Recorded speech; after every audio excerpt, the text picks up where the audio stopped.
So ഇനി നമ്മൾ പഠിക്കാൻ പോകുന്നത് ജീൻ തെറാപ്പിയെക്കുറിച്ചാണ്. ജീൻ തെറാപ്പി എന്ന് പറഞ്ഞു കഴിഞ്ഞാൽ നമ്മളൊരു ഡിഫക്റ്റീവ് ജീനെ മാറ്റി വെച്ചിട്ട് ഒരു നോർമൽ ജീനിനെ നമ്മൾ ജേം ലൈനിലോ സൊമാറ്റിക് സെല്ലിലോ നമ്മൾ റീപ്ലേസ് ചെയ്യുന്നു. So that we get normal gene product. അതിനെയാണ് നമ്മൾ ജീൻ തെറാപ്പി എന്ന് പറയുന്നത്. സോ ഇപ്പം പുതിയ ഒരു ട്രെൻഡാണ് ജീൻ തെറാപ്പി എന്ന് പറയുന്നത്. ഫാർമസ്യൂട്ടിക്കൽ ഫീൽഡിലുള്ളത്. സാധാരണ ചില ഡിസീസസ് ഉണ്ട്, അതിനെയൊന്നും നമുക്ക് ഡ്രഗ്സ് കൊണ്ടോ ഒന്നും കൺട്രോൾ ചെയ്യാനായിട്ട് അല്ലെങ്കിൽ മാറ്റാനായിട്ട് കഴിയില്ല, ക്യൂർ ചെയ്യാൻ ഇമ്പോസിബിളാണ്. അതായത് ചില കൺജനൈറ്റൽ ഡിസീസ് ഉണ്ട്, അതായത് ജനിക്കുമ്പോൾ തന്നെ ജനറ്റിക് ആയിട്ടുള്ള ഡിഫക്റ്റ് കൊണ്ട് ഉണ്ടാകുന്ന ചില ഡിസീസസ്. ഈ ഡിസീസസിന് വേണ്ടിയിട്ട് ഉള്ളതാണ് നമ്മൾ ഈ ജീൻ തെറാപ്പി എന്ന് പറയുന്നത്.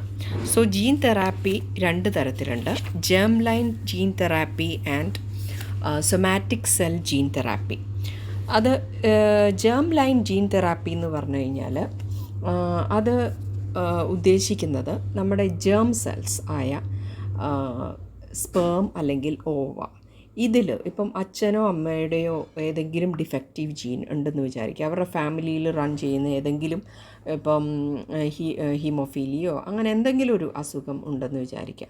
അപ്പോൾ ആ ജീൻ കുട്ടികളിലേക്ക് വരാതിരിക്കാൻ വേണ്ടിയിട്ട് നമ്മൾ ആ ഡിഫക്റ്റീവ് അമ്മയുടെ അച്ഛൻ്റെയോ സ്പേമിൽ നിന്നോ ഓവത്തിൽ നിന്നോ ഉള്ള ആ ഡിഫക്റ്റീവ് ജീൻ എടുത്ത് മാറ്റി അവിടെ നമ്മൾ ഒരു നോർമൽ ജീൻ വെച്ച് റീപ്ലേസ് ചെയ്യുന്നു.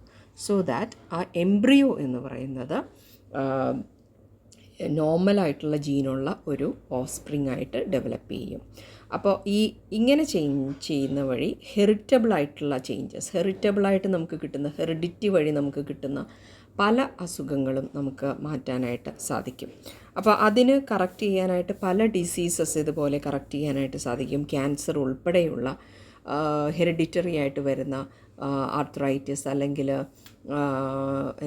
ഹാർട്ട് പ്രോബ്ലംസ്, ഇങ്ങനെയുള്ള പല ഡിസീസസും നമുക്കിതുപോലെ കറക്റ്റ് ചെയ്യാനായിട്ട് സാധിക്കും. പക്ഷേ ജേം ലൈൻ ജീൻ തെറാപ്പി ഇതുവരെ അതിനുള്ള പെർമിഷൻ കിട്ടിയിട്ടില്ല. Because of the ethical reasons കൊണ്ട് നമുക്ക് ജേം ലൈൻ ജീൻ തെറാപ്പി ഇപ്പോൾ നിലവിൽ പ്രാക്ടീസ് ചെയ്യാനായിട്ട് സാധിക്കുകയില്ല.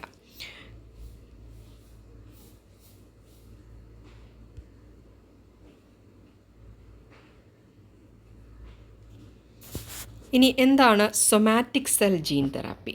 സൊമാറ്റിക് സെൽ ജീൻ തെറാപ്പി എന്ന് പറഞ്ഞു കഴിഞ്ഞാൽ നമ്മൾ സൊമാറ്റിക് സെൽസിൽ, അതായത് ബോഡി സെല്ലിൽ ഏതെങ്കിലും body cell, for example kidney അല്ലെങ്കിൽ ലിവർ അല്ലെങ്കിൽ ഹാർട്ട് അങ്ങനെയുള്ള സ്പ്ലീന്, അങ്ങനെയുള്ള ഏതെങ്കിലും ഒരു ബോഡി സെല്ലിൽ സ്കിന്നിലോ ഏതെങ്കിലും ഇതുപോലുള്ള ഡിഫക്റ്റീവ് ജീൻ ഉണ്ടെങ്കിൽ ആ ജീനിനെ നമ്മൾ എടുത്ത് മാറ്റിയിട്ട് നോർമൽ ജീനിനെ നമ്മൾ ഇൻട്രൊഡ്യൂസ് ചെയ്യുന്നു.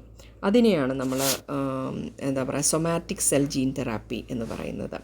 അപ്പം ഇതിൽ നമ്മൾ പലതരത്തിൽ നമുക്ക് ചെയ്യാനായിട്ട് സാധിക്കും. അപ്പം ഇതാദ്യമായിട്ട് ഡെവലപ്പ് ചെയ്തത് 1990 French Anderson and his team in National Institute of ഹെൽത്തിലാണ് ആദ്യമായിട്ട് ഇത് ട്രൈ ചെയ്തത്, എക്സ്പെരിമെൻ്റ് ചെയ്തത്. In a 4-year-old girl born with a disease known as SID or Severe Combined Immunodeficiency Syndrome, which is characterized by ADA or adenosine deaminase deficiency. അപ്പം അതുകൊണ്ട് ഈ deoxy adenosine accumulate ചെയ്യുകയും T സെൽസിൽ deoxy adenosine accumulate ചെയ്യുകയും thereby resulting in the death of T cells. അപ്പോൾ ഇങ്ങനെ ഡിഫക്റ്റീവായിട്ടുള്ള immune mechanism ആയിരിക്കും ഇങ്ങനെയുള്ള Sid രോഗികളിലുണ്ടാവുന്നത്.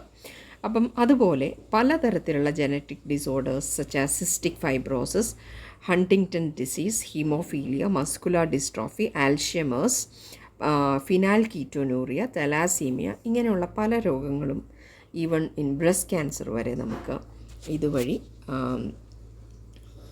Correct ചെയ്യാനായിട്ട് സാധിക്കും. അപ്പം ഈ സൊമാറ്റിക് സെൽ ജീൻ തെറാപ്പി തന്നെ രണ്ട് വിധത്തിലുണ്ട്. That is in vivo and ex vivo gene therapy ഉണ്ട്. ഇൻവൈവോ ജീൻ തെറാപ്പി എന്ന് പറഞ്ഞു കഴിഞ്ഞാൽ നമ്മളെന്താ ചെയ്യുന്നതെന്ന് പറഞ്ഞാൽ direct delivery of remedial gene into the cell of a particular patient. അപ്പം നമ്മൾ എന്ത് ചെയ്യും, ലിവറിലാണ്, എക്സാമ്പിൾ ലിവറിലാണെങ്കിൽ ആ liver tissue, defective liver tissue എടുത്ത് മാറ്റിയിട്ട്, അല്ലെങ്കിൽ കുറച്ച് ഭാഗം ലിവർ ആകുമ്പോൾ ഒരു പോർഷൻ എടുത്ത് മാറ്റിയിട്ട് അതിലേക്ക് നമ്മൾ ആ ഡിഫക്റ്റീവ് ജീനിനെ നമ്മൾ റീപ്ലേസ് ചെയ്യും. അതായത് നമ്മൾ ഏതെങ്കിലും വെക്റ്റർ വഴി തെറാപ്യൂട്ടിക് ജീൻ, അതായത് നോർമൽ ജീന് നമ്മൾ ഇഞ്ചെക്റ്റ് ചെയ്യും, അല്ലെങ്കിൽ വേറെ ഏതെങ്കിലും വെക്റ്റർ വഴിയോ ഏതെങ്കിലും വഴി അതിനെ ട്രാൻസ്ഫർ ചെയ്യിക്കും. അതിനെയാണ് ഇൻവൈവോ എന്ന് പറയുന്നത്, within the body it self. അപ്പോൾ ബോഡിയിൽ നിന്ന് നമ്മൾ ഓർഗൻ എടുക്കുന്നില്ല, അതിന് പകരം നമ്മൾ ആ ജീനിനെ ഇൻട്രൊഡ്യൂസ് ചെയ്യുകയാണ് ചെയ്യുന്നത്. ഏതെങ്കിലും ജീൻ ട്രാൻസ്ഫർ ടെക്നിക്ക് വഴി, ഇഞ്ചെക്ഷനോ അല്ലെങ്കിൽ വെക്റ്റർ വഴിയോ ഒക്കെ ഈ നോർമൽ ജീനിനെ ആ ഡിഫക്റ്റീവ് ഓർഗനിലേക്ക് നമ്മൾ ഇംപ്ലാന്റ് ചെയ്യുന്നു. ഇനി XYO എന്ന് പറഞ്ഞു കഴിഞ്ഞാൽ നമ്മൾ എന്ത് ചെയ്യുന്നു പറഞ്ഞാൽ, ഇപ്പോൾ ലിവറിലാണ് ബാധിച്ചിരിക്കുന്നത്, ലിവറിൻ്റെ ഒരു പോർഷൻ എടുക്കുന്നു. ഇതിന് ശേഷം അല്ലെങ്കിൽ ലിവർ സെൽസ് അതിനെ ടിഷ്യൂ കൾച്ചർ ചെയ്തിട്ട് നമ്മൾ ഈ തെറാപ്യൂട്ടിക് ജീന് നമ്മൾ ഈ സെൽസിലേക്ക് ഇൻട്രൊഡ്യൂസ് ചെയ്യും. പലതരത്തിലുള്ള ജീൻ ട്രാൻസ്ഫർ ടെക്നിക്സ് നമ്മൾ പഠിച്ചിട്ടുണ്ട്. ഇലക്ട്രോപോറേഷൻ, ലിപ്പോസോം മീഡിയേറ്റഡ് ജീൻ ട്രാൻസ്ഫർ, ഇങ്ങനെയുള്ള പലതരത്തിലുള്ള മെത്തേഡ്. അങ്ങനെ ഏതെങ്കിലും ഒരു മെത്തേഡ് വഴി നമ്മൾ ഈ സെൽസിനെ, പുറത്തെടുത്ത സെൽസിലേക്ക് ഈ ജീനിനെ ട്രാൻസ്ഫർ ചെയ്യിപ്പിക്കുന്നു, അല്ലെങ്കിൽ വെക്റ്റർ കണ്ടെയ്നിങ് ജീനിനെ ട്രാൻസ്ഫർ ചെയ്യിപ്പിക്കുന്നു. എന്നിട്ട് ഇങ്ങനെയുള്ള നോർമലൈസ്ഡ് സെൽസിനെ തിരിച്ച് നമ്മൾ റീപ്ലേസ് ചെയ്ത് ആ വ്യക്തിയുടെ ശരീരത്തിലേക്ക് വെച്ച് പിടിപ്പിക്കുന്നു. അപ്പോൾ ഇതിനെയാണ് നമ്മൾ XYO ജീൻ തെറാപ്പി എന്ന് പറയുന്നത്. അപ്പോൾ ഇങ്ങനെ 2 തരത്തിലുള്ള ജീൻ തെറാപ്പിയാണ് നമുക്ക് ഉള്ളത്. ഇനി വേറൊരു ടെർമിനോളജിയാണ് ജീൻ ഡോപ്പിംഗ് എന്ന് പറയുന്നത്. ജീൻ ഡോപ്പിംഗ് എന്ന് പറഞ്ഞു കഴിഞ്ഞാൽ സ്പോർട്സിലൊക്കെയുള്ള ഒരു ടേമാണ് ഡോപ്പിംഗ് മെഡിസിൻസ് ഉണ്ട്. അതായത് നമ്മൾ ഏതെങ്കിലും പെർഫോമൻസ് എൻഹാൻസിങ് ഡ്രഗ് ഉപയോഗിക്കുന്നതിനെയാണ് ഡോപ്പിംഗ് എന്ന് പറയുന്നത്. അങ്ങനെയുള്ള പല കേസസ് നമ്മൾ കേട്ടിട്ടുണ്ട്. ഒളിമ്പിക്സിലുമെല്ലാം ഇതുപോലുള്ള പെർഫോമൻസ് ഇംപ്രൂവിങ് ഡ്രഗ്സ് കുത്തിവെച്ചിട്ട്, ഉത്തേജക മരുന്ന് കുത്തിവെച്ച് അത് ഡിറ്റക്റ്റ് ചെയ്ത് നമ്മൾ സ്ഥാനമൊക്കെ ഫസ്റ്റ് പ്രൈസോ ഒക്കെ നഷ്ടപ്പെട്ട പല സംഭവങ്ങളുണ്ടായിട്ടുണ്ട്.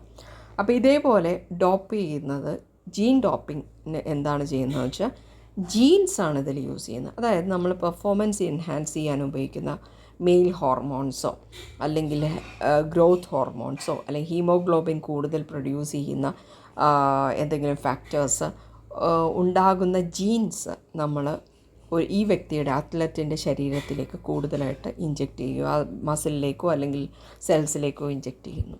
അതുവഴി ആ ജീൻ പ്രൊഡക്റ്റായിട്ടുള്ള ഈ ഹോർമോണോ അല്ലെങ്കിൽ ഈ എൻസൈംസോ അല്ലെങ്കിൽ പ്രോട്ടീനോ ഉണ്ടാവുകയും അതനുസരിച്ച് അത്ലറ്റ് കൂടുതൽ വിഗർ അല്ലെങ്കിൽ കൂടുതൽ പെർഫോമൻസ് കാഴ്ചവെക്കുകയും ചെയ്യുന്നു. പക്ഷേ ഇതിലുള്ള പ്രശ്നം എന്താണെന്ന് വെച്ചാൽ, മറ്റത് ഡോപ്പിങ്ങിന് സാധാരണ സിന്തറ്റിക് അല്ലെങ്കിൽ വേറെ ഡ്രഗ്സ് ഉപയോഗിച്ച് കഴിഞ്ഞാൽ അതിൻ്റെ മെറ്റബോളിക് പ്രൊഡക്റ്റ് നമ്മുടെ യൂറിനിലോ അല്ലെങ്കിൽ വേറെ ഏതെങ്കിലും ബോഡി ഫ്ലൂയിഡ്സിൽ നിന്ന് കണ്ടുപിടിക്കാൻ എളുപ്പമുണ്ട്, അല്ലെങ്കിൽ കണ്ടുപിടിക്കാൻ സാധ്യതയുണ്ട്. പക്ഷേ ജീൻ ഡോപ്പിങ്ങിൽ നമുക്കത് സാധ്യമല്ല. കാരണം നമ്മൾ ഉപയോഗിക്കുന്ന ജീനാണ്, അത് നോർമൽ ജീനാണ്, സാധാരണ ശരീരത്തിൽ നമുക്കുണ്ടാവുന്ന ജീൻ തന്നെയാണ്.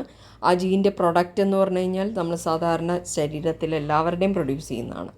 അപ്പോൾ ഗ്രോത്ത് ഹോർമോൺ ആയാലും എങ്ങനെയായാലും. അപ്പോൾ അതുകൊണ്ട് അതിൻ്റെ ബൈ പ്രൊഡക്റ്റ് ഒന്നും കണ്ടുപിടിക്കാനോ ഒന്നും സാധ്യമല്ല. അപ്പോൾ അതാണ് അതിലെ ഒരു പ്രശ്നമെന്ന് വെച്ച് കഴിഞ്ഞാൽ. അപ്പോൾ ഇത്രയാണ് നമ്മളുടെ ഇന്നത്തെ